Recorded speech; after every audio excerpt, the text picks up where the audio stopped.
जय श्री श्याम, राधे राधे दोस्तों। आपका स्वागत है हमारे चैनल भक्तिगढ़ में। दोस्तों, एक बार धर्मराज युधिष्ठिर ने कहा, हे केशव, आषाढ़ शुक्ल पक्ष एकादशी का क्या नाम है और इस व्रत में किस देवता का पूजन किया जाता है। तब श्री कृष्ण कहने लगे, हे युधिष्ठिर, जिस कथा को ब्रह्मा जी ने नारद से कहा था वही मैं आपसे कहता हूँ। एक समय नारद जी ने ब्रह्मा जी से यही प्रश्न किया था। तब ब्रह्मा जी ने उत्तर दिया था कि हे नारद, तुमने कलयुग के जीवों के उद्धार के लिए बहुत उत्तम प्रश्न किया है, क्योंकि देवशयनी एकादशी का व्रत सब व्रतों में उत्तम है। इस व्रत से समस्त पाप नष्ट हो जाते हैं। इस व्रत को करने से भगवान श्री विष्णु प्रसन्न होते हैं। इस एकादशी का नाम देवशयनी एकादशी है। इसे पद्मा एकादशी, महा एकादशी, देवपद एकादशी, हरिशयनी एकादशी, आषाढ़ी एकादशी आदि नामों से भी जाना जाता है। अब मैं तुमसे कथा कहता हूँ, तुम मन लगाकर सुनो।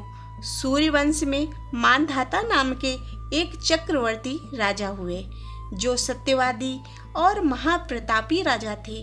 वे अपनी प्रजा का पुत्र की भांति पालन किया करते थे। उनकी सारी प्रजा धन धान्य से भरपूर और सुखी थी। उनके राज्य में कभी अकाल नहीं पड़ता था। एक समय उस राजा के राज्य में 3 वर्ष तक वर्षा नहीं हुई और अकाल पड़ गया। प्रजा अन्न की कमी के कारण अत्यंत दुखी हो गई। अन्न के न होने से राज्य में सभी धार्मिक कार्य भी बंद हो गए।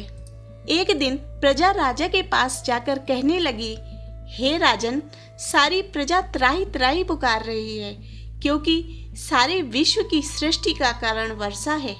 वर्षा के अभाव से अकाल पड़ गया है और अकाल से प्रजा मर रही है। इसलिए हे राजन, कोई ऐसा उपाय बताओ जिससे प्रजा का कष्ट दूर हो।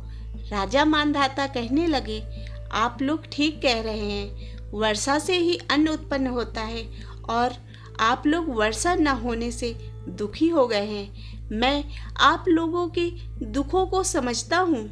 ऐसा कहकर राजा ने कुछ सेना को साथ लिया और वन की तरफ चले गए।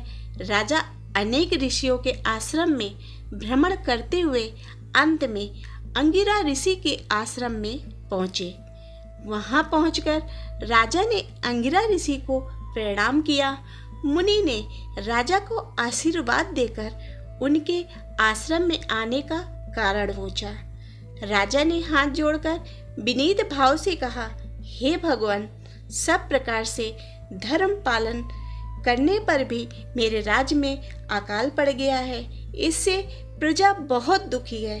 राजा के पापों के प्रभाव से ही प्रजा को कष्ट होता है, ऐसा शास्त्रों में कहा गया है। जब मैं धर्मानुसार राज्य करता हूँ तो मेरे राज्य में अकाल कैसे पड़ गया, इसके कारण का पता मुझको अभी तक नहीं चल सका है। कृपा करके आप मेरे इस संदेह को दूर कीजिए। साथ ही प्रजा के कष्टों को दूर करने का कोई उपाय बताइए।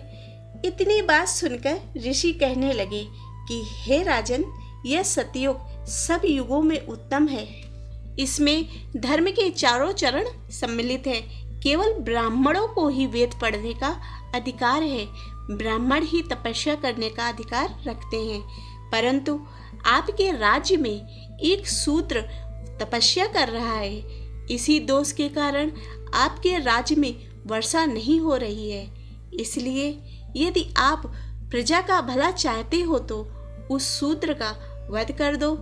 इस पर राजा कहने लगा, ऋषिवर, मैं उस निरपराध तपस्या करने वाले शूद्र को किस तरह मार सकता हूँ? आप इस दोष से छूटने का कोई दूसरा उपाय बताइए। तब ऋषि कहने लगे कि हे राजन, यदि तुम अन्य उपाय सुनना चाहते हो तो सुनो।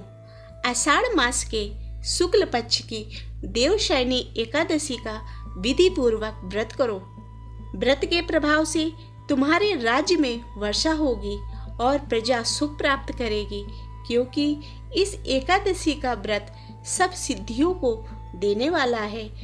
इस एकादशी का व्रत तुम प्रजा सेवक तथा मंत्रियों सहित करो। मुनि के इस वचन को सुनकर राजा अपने नगर को वापस आया और उसने विधि पूर्वक देवशयनी एकादशी का व्रत किया। उस व्रत के प्रभाव से वर्षा हुई, अतः इस मास की एकादशी का व्रत सब मनुष्यों को करना चाहिए।